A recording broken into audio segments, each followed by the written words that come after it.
when Al-Hassan and Al-Hussein were born, that Gabriel came down upon the Prophet Mohammed and then told the Prophet he should name them, he should give them their kunya, he should perform an aqiqah for them. And Gabriel also tells him to shave their head bald, and also he tells him that he should circumcise them, and also he tells the Prophet Muhammad that he should pierce their ears.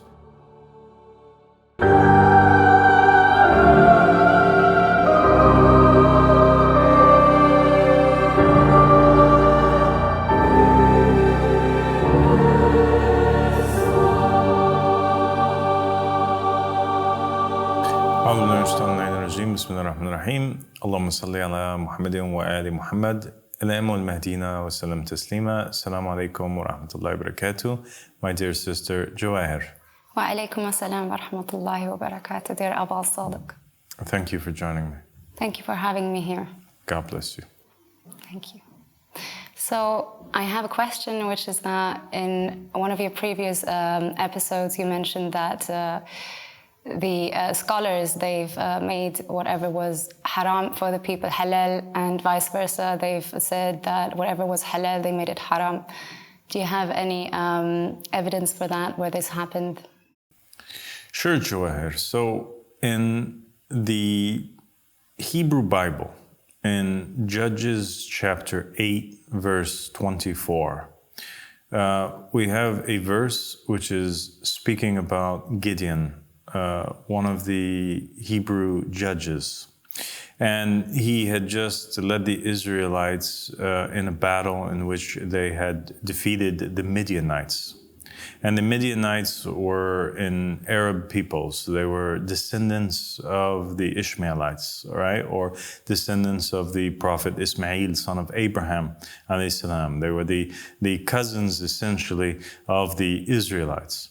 And in that verse, Gideon demands an offering from the Israelites because they had asked him to rule over them as king. And so he says that he shall not rule over them as king, but the Lord will rule over them.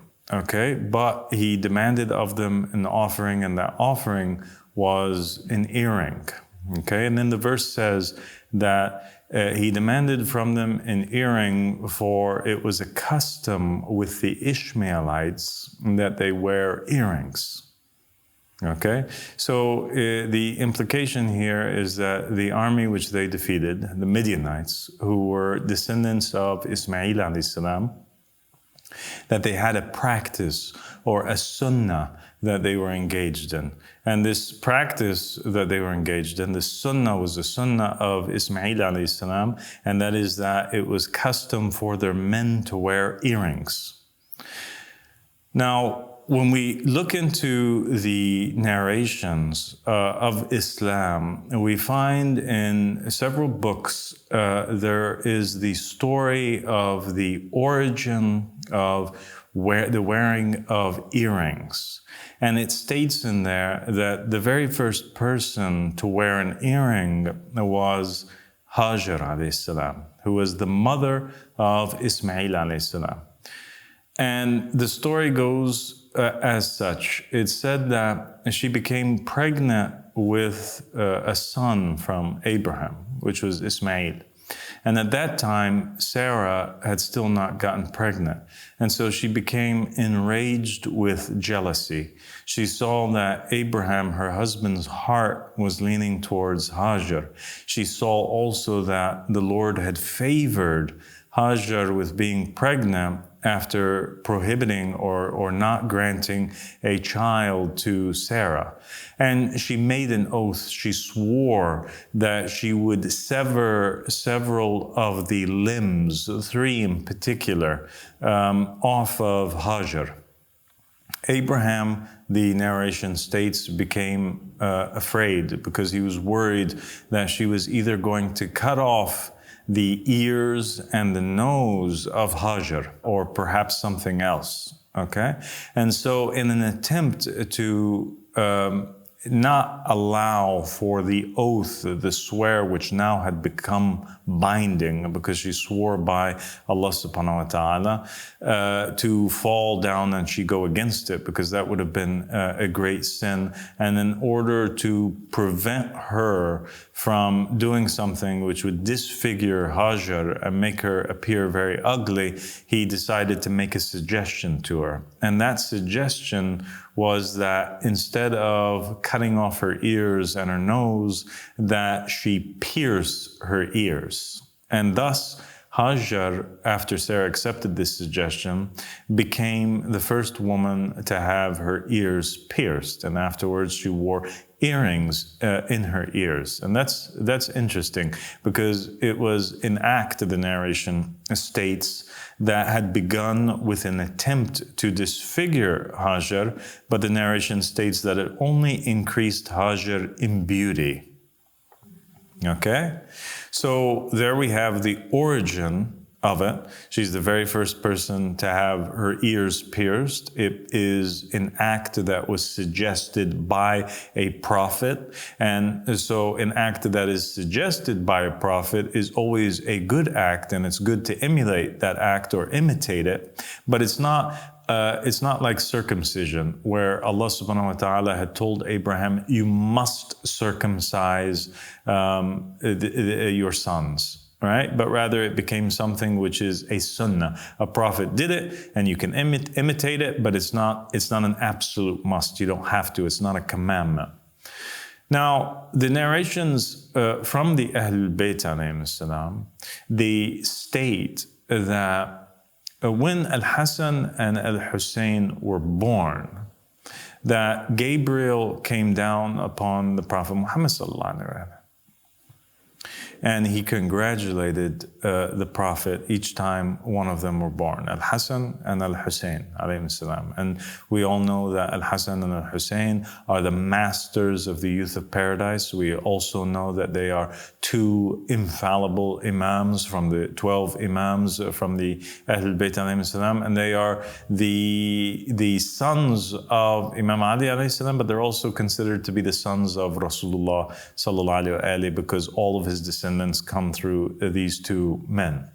When they were born, Gabriel came down and told the Prophet Muhammad, congratulations, and then told the Prophet that he should do several things now. He should name them.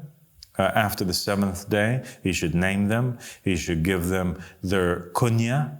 He should perform an aqiqah for them, and that means that you slaughter an animal in order that whatever harm could come down or befall the newborn, instead it would befall the sacrifice, and that is also a sunnah of Abraham's, because of what happened with Ismail and the scene of the ransoming of Ismail, or the binding of Ismail, as they call it, or the binding of Isaac, but really it was Ismail.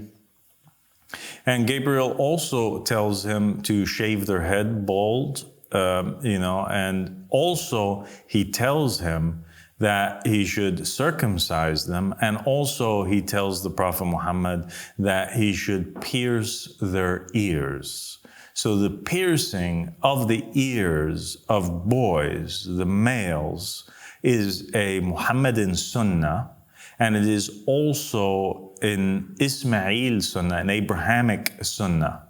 And so the narrations also state that the Prophet would basically pierce the right ear at the bottom of the ear, in this part, and he would pierce the left ear in the top part. And thus the children from the Ahlul Bayt alayhim salam and the males in Islam, piercing of their ears became a tradition, and this tradition was a further confirmation of the fact that the Prophet Muhammad sallallahu alaihi wasallam was not establishing an innovation, but rather establishing a sunnah that was present in his great-grandfather, and that was Ismail alayhi salam, Islam, something that had taken place with him and with his mother.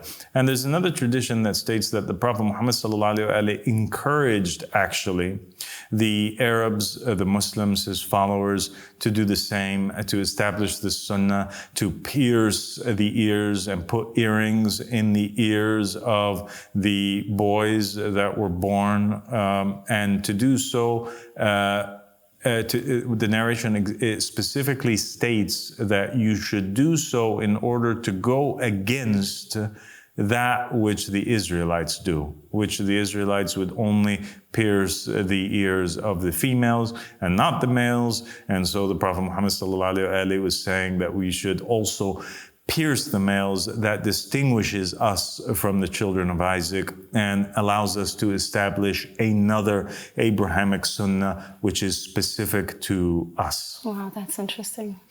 The scholars, however, even though they know these traditions and they have been asked about these narrations, many Muslims have asked the scholars of Islam, especially Shia Islam, should we pierce our male children? Because it is stated in these narrations that it is a sunnah of the Prophet Muhammad.